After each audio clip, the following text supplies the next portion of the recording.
La réponse est non. En réalité, les États ne remboursent jamais leurs dettes. Ils ont toujours un certain montant de dettes en cours. Autrement dit, ils passent leur temps à emprunter, à rembourser et à emprunter à nouveau.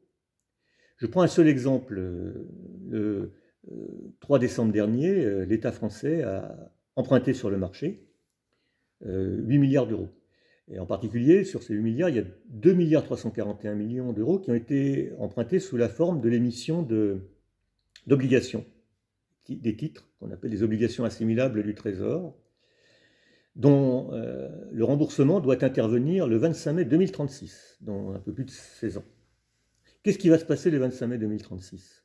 Très certainement, on ne peut pas prévoir l'avenir, mais il est très vraisemblable que ce jour-là, l'État français remboursera cette somme à ceux qui seront détenteurs d'obligations assimilables du Trésor de cette échéance. Et puis le même jour, probablement, il empruntera la même somme, ou une somme un peu plus élevée ou un peu moins élevée, ça dépendra de ses besoins. Mais il y a toujours des besoins. Parce que quand on a des services publics à développer, on a besoin d'avoir de l'argent d'avance. Je prends l'exemple de la construction d'un lycée professionnel, par exemple. Il va falloir à peu près 2 ans pour le construire. Ensuite, les élèves vont étudier pendant 3 ans. Et puis, les premiers élèves en sortiront au bout de 3 ans d'études et ils pourront commencer à travailler et à créer des richesses. Mais ça, c'est dans 5 ans. Mais l'argent nécessaire pour payer les entreprises de travaux publics qui vont construire le bâtiment, les fournisseurs qui vont apporter les meubles, les ordinateurs, les matériels pédagogiques, les enseignants qui vont former les élèves pendant toute la période à venir, cet argent-là, on en a besoin maintenant. Et on ne l'a pas, puisque les richesses créées par les élèves, elles n'arriveront que dans 5 ans et dans les années qui suivront. Donc on sait que l'argent va arriver, mais on ne l'a pas. Donc il faut emprunter.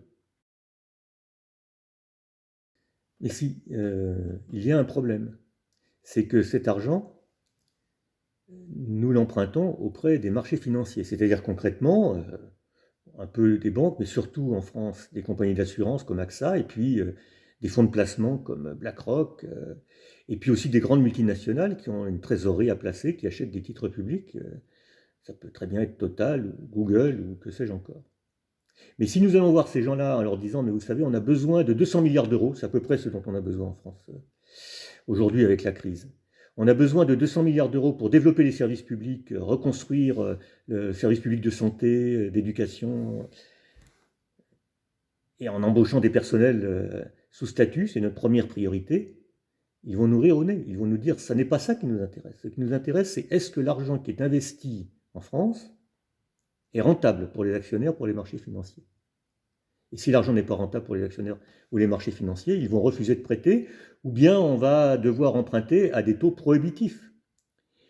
Les obligations assimilables du Trésor, dont je parlais à l'instant et qui ont été émises le 3 décembre, elles sont assorties d'un taux, donc l'État français doit payer un taux d'intérêt, ou plus exactement, il ne paye pas un taux d'intérêt, il va avoir un taux d'intérêt négatif de moins 0,04%. C'est des conditions tout à fait exceptionnelles, très favorables. Mais si demain on y va pour renouveler cette obligation quand elle va arriver à échéance avec un programme de développement des services publics, on n'aura probablement pas les mêmes conditions.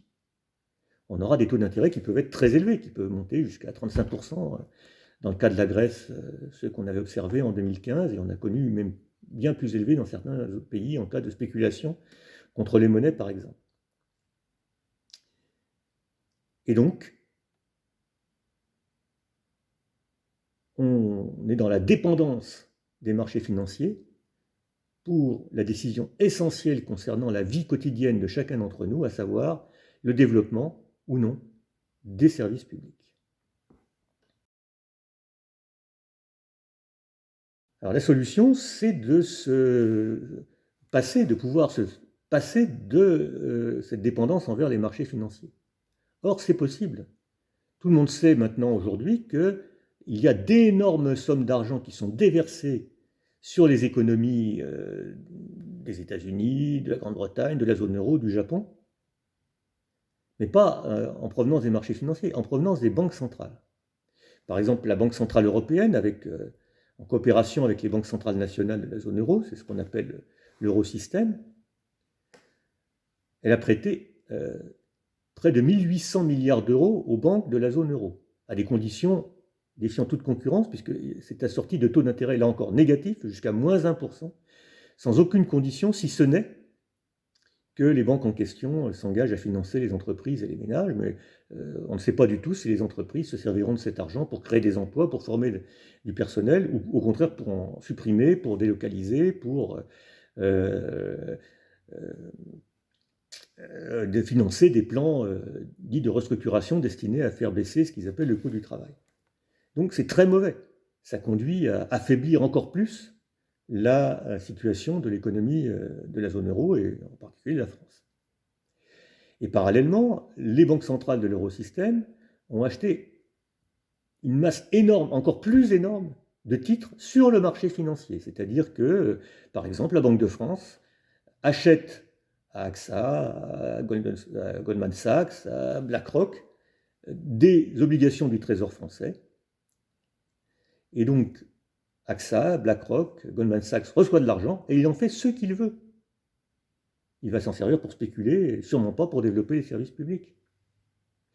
Et le résultat, c'est qu'on a aujourd'hui, à cause de la crise sanitaire économique, une économie qui est au plus bas et des bourses qui sont au plus haut. Et on prépare un krach financier astronomique. Donc c'est non seulement inefficace, mais c'est terriblement dangereux. Alors nous proposons d'arrêter le massacre et que cet argent, l'argent qui est créé tous les jours par les banques centrales, son utilisation ne soit pas décidée par les marchés financiers, par les financiers d'AXA, BlackRock ou Goldman Sachs, mais par les citoyens. Donc nous proposons que cet argent aille financer un fonds, qui pourrait être un fonds européen, mais on peut commencer tout de suite en France. Et ce fonds, avec l'argent de la BCE et des banques centrales nationales de la zone euro, il financerait des projets démocratiquement décidés, de façon décentralisée, dans chaque pays de la zone euro. Une sorte de planification démocratique décentralisée, où ce sont les citoyens, les travailleurs qui ont le pouvoir avec leurs élus, dans le cadre de conférences régionales, locales et nationales, pour la sécurisation de l'emploi, de la formation et la transformation productive, et pour le développement des services publics. C'est ça notre opposition politique. Et c'est évidemment un enjeu politique majeur qui est au centre de la bataille et qui va y être de plus en plus dans les mois et les années qui viennent.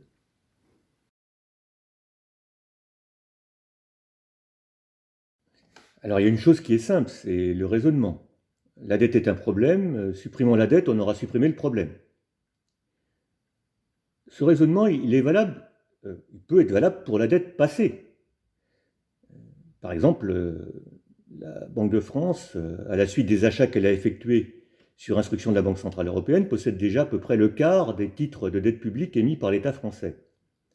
On pourrait imaginer qu'elle soit autorisée à transformer ces titres en titres de dette perpétuelle, c'est-à-dire qu'ils ne seraient jamais remboursés et qui ne porteraient pas d'intérêt.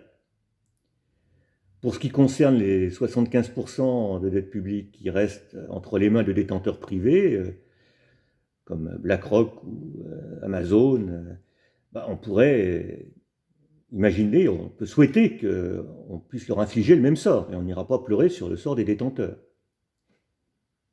Il ne faudra pas leur demander ensuite de recommencer à prêter à l'État français. Mais ça résout le problème de la dette passée. Ce n'est pas le problème qui est en face de nous aujourd'hui. C'est de pouvoir obtenir l'argent nécessaire pour dépenser aujourd'hui des sommes qui serviront à développer les services publics dans les prochaines années.